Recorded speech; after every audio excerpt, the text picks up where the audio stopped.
Hello, what is up guys? Eman from Peso Smart PH here. Welcome sa panibagong episode. Shout out to all the podcast listeners as well. I appreciate you all.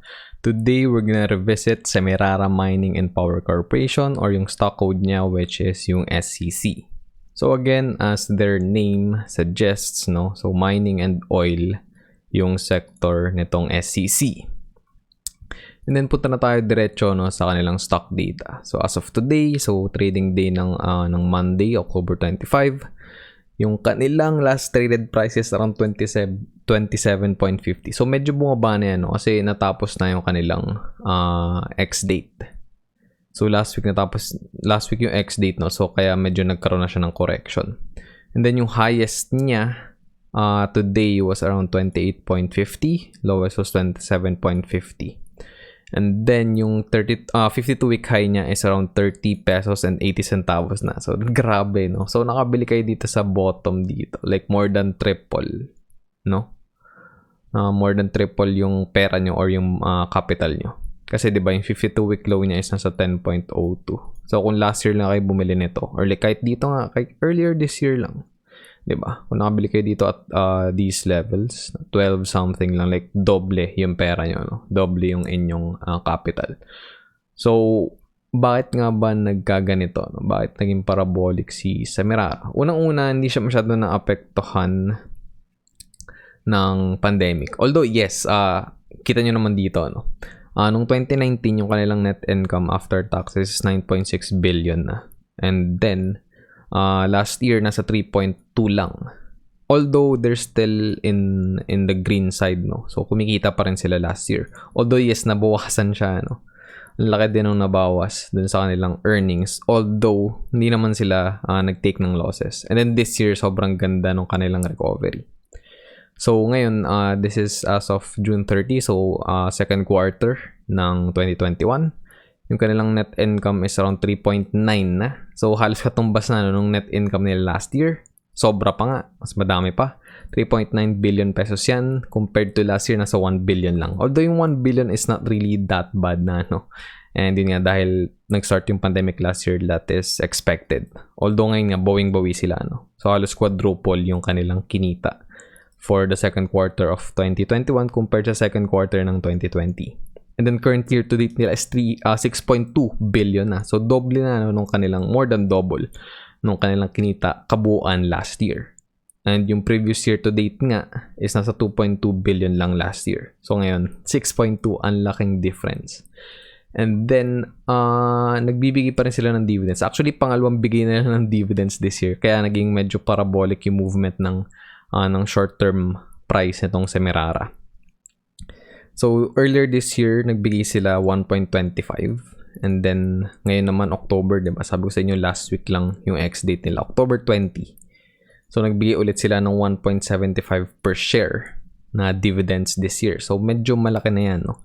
Kapag i-compute mo yan sa kanilang current market price, malaki-laki pa rin yan. Lalo na kung matagal ka ng holder ng SCC. So, kapag kinumpute mo against 27.5, no? Yung kanilang dividends, na unang binigay, nasa 4.something% pa rin yan. Kapag sinama mo itong 1.75, nasa 10.9% effective na for the year of 2021 yung kanilang binigay na dividend yield sa kanilang mga shareholders. So panalong-panalo talaga, no? Kung long-term ka nag-hold nitong Semirara. Disclaimer lang, I already sold my Semirara Mining Corporation stocks, yung SCC stocks ko na binili ko last year nung sobrang baba nung kanilang stock prices. Nakabili ako at around 12, nakabili ako at around 10 and 9, something like that. Pero yeah, I sold it at around 20-ish pesos. Hindi sa pinakataas ako nag-sell, no? Kasi like kinailangan ko na yung capital ko for this one. And nadoble ko na naman yung aking capital. So that's why I sold it. Pero yun nga, hindi ko in-expect nang bibigay pala sila ng mas malaking dividends later this year. So ngayong October nga lang, but that's fine. Naalat ko naman yun sa ibang assets na nagbibigay din ng magandang return sa akin. But yeah, ngayon naman panoorin natin yung yung aking video last year. So a year ago na yun. Na dinidiscuss ko, no, and nire-recommend ko itong Semirara Mining and Power Corporation na bilhin kapag meron kang around 20,000 pesos na budget, no, to invest in the stock market. So yeah, ito yung clip. Okay, next one is Semirara Mining and Power Corporation, so SCC. So recently natanggal siya sa PSEI, sa Philippine Stock Exchange Index. It's not really a big deal. Pinalitan siya ng EMP, ng Emperador, but profitable pa rin yung company. Hindi naman siya sobrang bumaba yung stock prices, and I think in the long run hindi naman siya sobrang maapektuhan.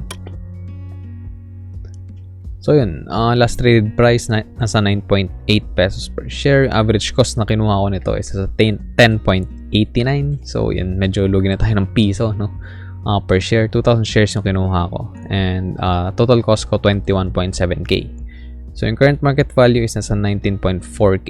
And down siya ng 10.87%. Ayun, hindi naman ako masyado like nababahala or whatnot. But ayun, yung paper loss ko is nasa 2.3k. And yun nga, nasa 10% na yung losses natin dito. But I think okay pa na siyang i-hold kasi nga yung dividends na binibigay niya is malaki. And kumikita pa rin naman yung company.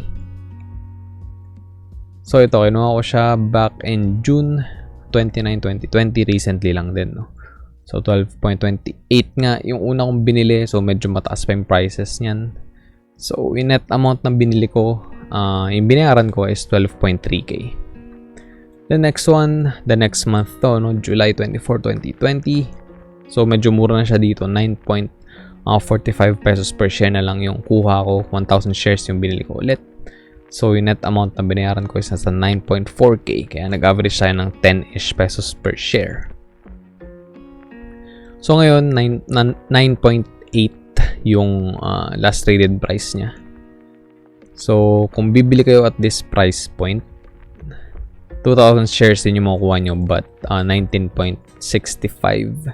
19k lang yung babayaran nyo. So 19.6k lang. So laking mura, no, kumpara dun sa akin kasi nakabili ako ng 1,000 shares at like 12-ish pesos per share. So yun, buti nga medyo na average out ko siya nung nakabili ako noong July. Nasa 9.45 lang, no. Mababa pa yung price kaysa dito sa current market price. So yun, hindi siya na even out, but like na average out siya. So nasa 10-ish pesos per share na lang yung average cost ko for SCC. Right, so na-post ko yung video na yun last year around September 22. So kung bumili ka at that time, sabihin natin September 22. So yung highest nung trading day na yun is around 9.95. And then nag-close at 9.95. Then lowest was 9.75. So sabihin natin doon tayo mag-start. September 22, 9.95. Yan. Then sabihin natin nag-sell ka dito. Sabihin natin close ng 13, no? So yan, 200% na. So basically triple yung pera mo, 'di ba? 200%. So grabe, ang laki nung kinita mo. So from 9.95 naging 30 pesos per share kung nagbenta ka dyan. Pero kung sa current market price ka lang, sa 27.5 tayo. Yan, sabihin natin 27.51. So 176% pa rin. Okay na okay pa din. So kung nakinig ka dun sa recommendation ko, which is like I don't parang hindi ko naman kayo pinipilit. Kasi syempre, kailangan nyo pa rin gawin yung research nyo. DYOR, no? Do your own research before like buying any kind of stock, any kind of asset. Kasi itong mga sinasabi ko, hindi ito financial advice. And yeah, yung mga financial decisions natin, you should not take it lightly. And hindi dahil napapanood nyo lang sa sa YouTube, susundin nyo na agad, no? So it doesn't work that way. Dapat comfortable kayo dun sa investment na gagawin nyo and alam nyo yung risks. And yun nga, invest money that you don't need. Kasi ako, yun, kahit maglaho tong investment ko, which is like hindi naman, like bihira naman ako magkaroon ng investment na talo. So bihirang-bihira yun. So talaga ina-assess ko yung risk, and yun, ina-accept ko na agad, no, na as expense yung capital ko. Kasi nga parang hindi ko siya masyado inintindi. And kapag kunyari nagkaroon ng blip sa market na sobrang nag-dip, katulad nito, no, kunyari bumili ka dito. Sabihin natin, okay, sige, bumili ako June dito. Paano ba yung presyo niyan? Around 14.23. Bigla nag-dip, 'di ba? So by July 24, andito na lang yung pera ko. So lugi na ako ng 33%. Pero kita nyo naman kanina, diba, dun sa video ko na parang down ako 2,000 something. Parang ilang percent din yun. But wala, nag-hodl lang ako. And hindi ko naman siya ibebenta talaga ng palugi. Kasi nga, I invest money that I don't need. And kapag ka ganun, like, wala kang choice, diba? Like, ba't may ibebenta ng palugi? That doesn't make any sense, diba? Kaya nga, yung parang old principle or saying na buy low, sell high. That applies to everything about investing. Kasi pagka bumili ka sa taas, then kapag ka bumaba, ayaw mo na, bibenta mo na. Like, lugi ka dun. Kapag ka bumaba, it's a good time to buy again. So it's very simple lang. And kapag ka naintindihan nyo yun, yung investing journey nyo is sobrang dadali. Kasi pag nagkaroon ng dip, tapos fundamentally sound naman yung company, kumikita every single year, nagbibigay ng dividends, then you don't have to worry. Kasi kapag ka magandang performance ng company, like tuloy-tuloy lang, no, yung kitaan ng company na yun. And tuloy-tuloy lang yung bigay ng dividends, and ire-reflect nun yung performance nila. Ire-reflect ng performance sila yung stock prices. So kapag pataas ng pataas yung kinikita nila, syempre tataas din yung kanilang stock prices in turn. So ganun lang siya kasimple. Then kapag ka naman nakabili ka talaga sa medyo babang-baba, like nung March 19. Saan ba to? Like yan, 8.30. Sabihin natin 8.30. Sige, 8.31 na lang. Then punta ka doon sa 52-week high niya, which is 30.80. Grabe.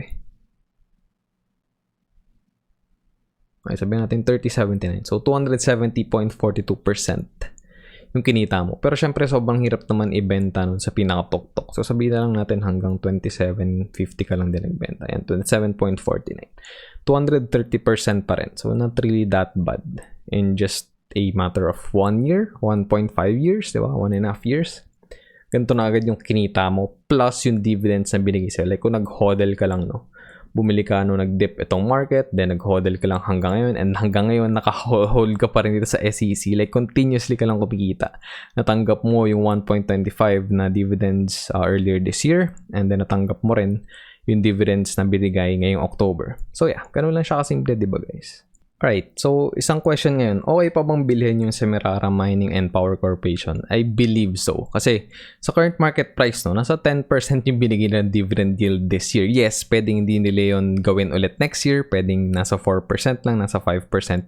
But consistent naman sila nagbibigay ng dividends talaga every single year. And lagi silang kumikita every single year. Ang hindi ko, kaya lang, isang reason no, kung bakit ko binenta yung Semirara is this is like coal mining.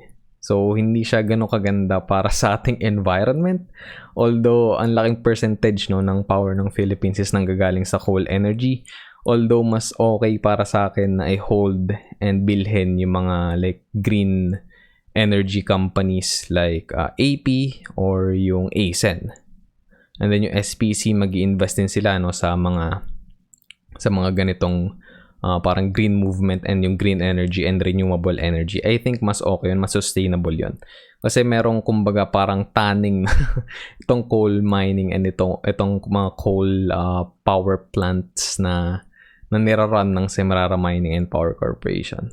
Although yes, malaki talagang industry pa rin ito. Kahit sa buong mundo naman, malaki pa rin itong industry. Pero parang when you're investing, syempre pag nagsisimula pa, hindi mo pa masyado iniintindihan, but parang mas okay no, na mag-invest ka dun sa mga mas sustainable, long-term talaga na companies. Kasi paano kapag biglang pinagbawal na itong coal mining? Kasi nga sobrang laki ng effect niya sa pagsira or pag-contribute sa pagsira ng ating environment ng Earth. Eh, di ba? Iisa lang naman yung Earth, isa lang 'to tinitira natin. So pagka nawala yung Earth, like wala na. Saan tayo titira? Like, malaki pa yung kailangan mag-innovation para like makalipat tayo sa ibang planet. Like siguro it will take, I don't know, 50, 100 years pa bago mangyari yun. So, mas okay na we do our part like today para maka-contribute sa future generation natin. And yeah, para help protect Earth. But yeah, other than that, I think solid investment pa rin naman yung Semirara Mining. And maganda yung leadership and yeah, maganda yung financials. So, silipin nyo lang din para alam nyo din kung ano yung papasokin yung investment. And yun nga, i-calculate nyo yung risk. And yeah, depende na rin yan sa risk appetite nyo kung susugal ba kayo or like mag-invest kayo dito sa SCC. So ayun, quick episode lang guys. Sana may natutunan kayo, and if umabot kayo at the end of this video, thank you very much. I appreciate you. Help me grow the channel by smashing the like button. Sobrang nakakatulong yun sa algorithm ng YouTube. And if bago ka naman sa channel ko, click the subscribe button and ring the notification bell para wala akong miss out sa mga uploads ko every single week. Follow me on my social media platforms. I'm on TikTok, Facebook, Instagram, and Twitter at emanpsph. Another way to support the channel and become a part of the Peso Smart PH community is through the YouTube membership. Click mo lang yung link dyan sa description sa baba to know more about it. Thanks again for watching and listening, everyone. Stay safe. I'll see you on the next episode. Always remember, be Peso Smart.